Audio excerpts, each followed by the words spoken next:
Eh Sengisiyolala ngithi angikhokhele angike ngibonise bosisi. Bosisi bethu, impilo yenu nina ibuthaka, impilo yenu inciki, impilo yenu ifuna ukuthi umuntu ayi-understand impilo yomuntu wesifazane, yena uqobo yena owesifazane, ukuze uzokwazi ukuphila ngephisi. Kunebantu abaningi kufanele niqonde ukuthi ucansi kuye kwenzeke kutholakala ukuthi abantu beshiye umendo, beshiye umuzi, beshiye abantwana, beshiye umshado ngendaba yocansi. Ungalokothi wenze leyo nto ngoba kumanje labo bantu labo badla ngamapayipi, bayayisola, abanye bayisola beze befe, beze beguge bebe badala, umuntu eyisola akhale inyembezi ngezinto ayishiyile empilweni, ngokuhluleka ukusukumela imishado, besukumela izinto abanazo, besukumele amavelu, bekwazi ukuvaluisha izinto abanazo.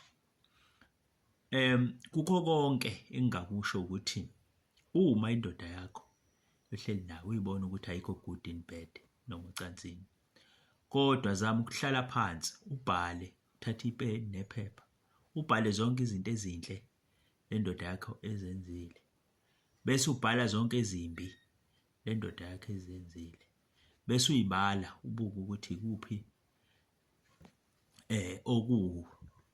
okuningi ukuze ungalahli, ngoba ucansi ngeke lukuvikele.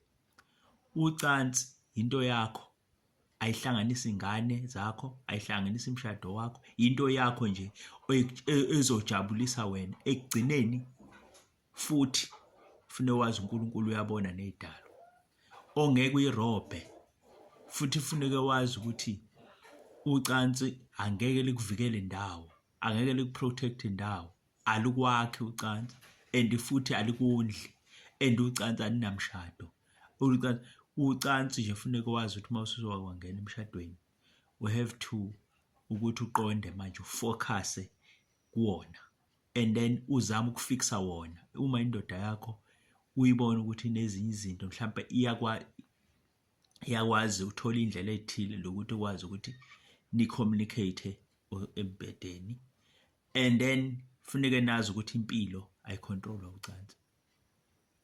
Khona abantu abahleli emshadweni kodwa ucansi lingathatha nilibeke engqondweni ngoba liyayichitha imizi.